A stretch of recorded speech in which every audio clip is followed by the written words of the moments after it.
Hello, how are you doing? You are welcome to Thought Central with Uche. My name remains Uche Akoma. I hope your day has been good.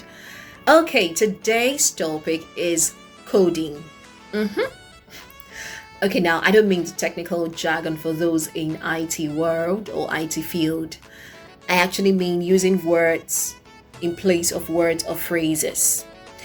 And I will be taking us down memory lane to growing up years. Okay, so there was this particular sermon most of our mothers preached to us when we were growing up. Can anybody remember? Ladies, can you remember? Do you have an inkling of what I want to talk about? Okay. If a boy touches you, you will get pregnant. You remember, right? Good. My mother told me the same thing, and it almost gave me a heart attack because I actually thought that the kind of touch that was capable of getting me pregnant was a mere touch on my shoulder, a boy holding my hands. In all those harmless touches, I never knew it was a man having sexual intercourse with a woman or a boy sleeping with a girl. Also, when we were growing up, we learned parts of human body, right? We touch our eyes, we touch our nose, we touch our mouth, we touch our hand. When we got to our, when we touched our breast, what did our mothers tell us that our breasts were? They didn't call breast. They called it something else.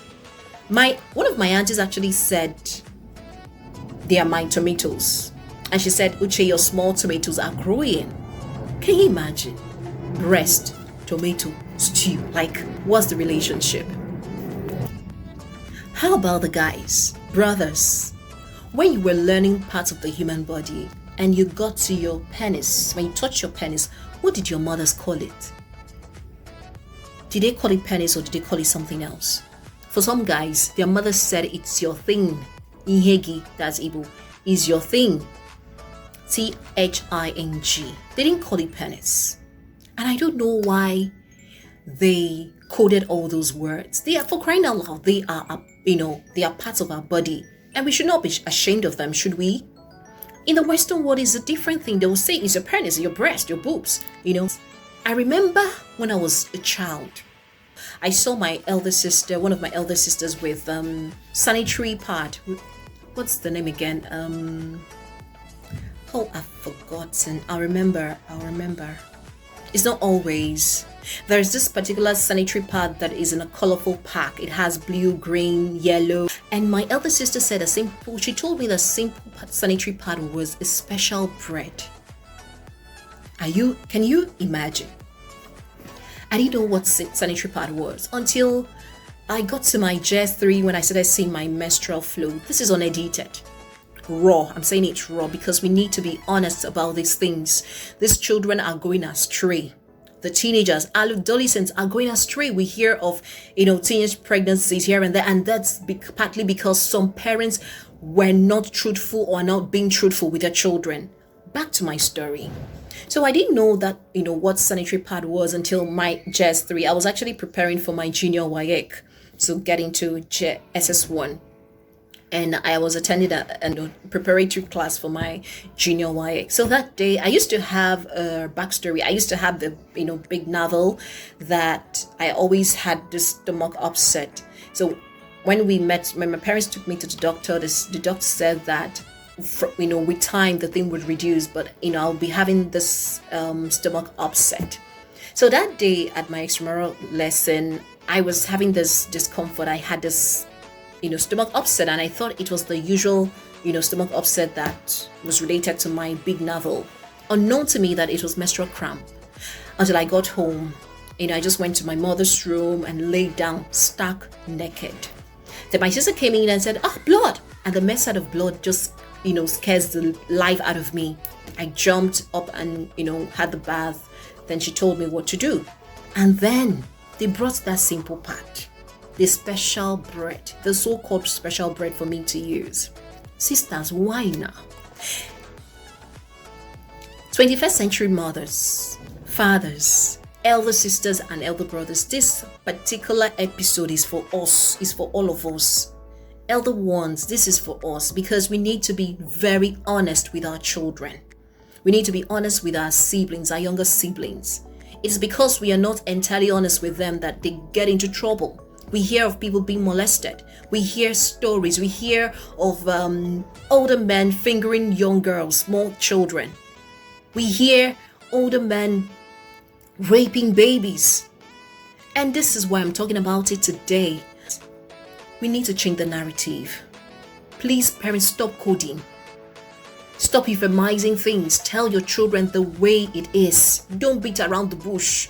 Stop telling your children the moment a man touches them or holds their hand, that they get pregnant. Tell them the real thing. I read an e-novel recently, Technical Virgin, and I learned that a girl can actually become pregnant and still be a virgin.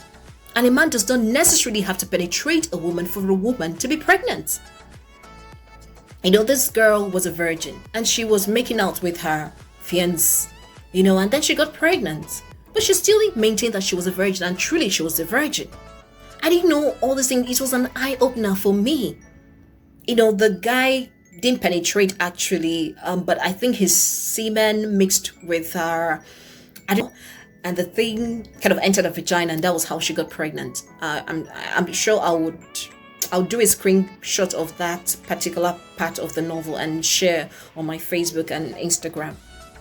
So that was it. A lot of children are being deceived by their peers. I heard sometime that a girl told her friend that she needed to sleep with a man to deflower herself, if not she would not get pregnant when she eventually got married. And this other friend, took it hook, line and sinker. She was looking for boys to sleep with. If this girl's mother had done her job, if the mother was, absolutely honest with this girl, she wouldn't have done that. She wouldn't, have fallen for that cheap lie from the pit of hell. Please, mothers, elder siblings, ensure that you tell your children the truth. We can save these boys. We can save these girls. As much as possible, once a child starts, a baby or a child starts saying, mommy, daddy, introduce it small. Sex education, introduce it at their age. Open appropriate age communication between parents, between mothers and daughters, between fathers and sons. Fathers, talk to your sons. Mothers, talk to your daughters. Talk to your children. Let them know the truth. Don't be economical with the truth. That is it. We got into trouble. Some of us got into trouble. Some were not fortunate enough to maneuver the things that happened to them. Please, we can save these children. We cannot try to be economical with the truth because we want to protect them and then get into trouble at the end of the day. Please, mothers, fathers, elder siblings, let's try and protect these ones. We are responsible for their safety. We're responsible for them. We cannot lie to them. We should not be economical with the truth. That's all I'm saying.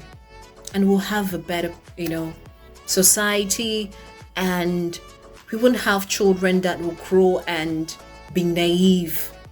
Pedophiles, there are pedophiles here and there. They capitalize on these children being naive and telling them all the rubbish they tell them. Alright, so I hope you were able to pick a thing or two from this particular episode. Until I come your way again, my name is Uche Akomas. Stay blessed and enjoy the rest of your day. Bye for now.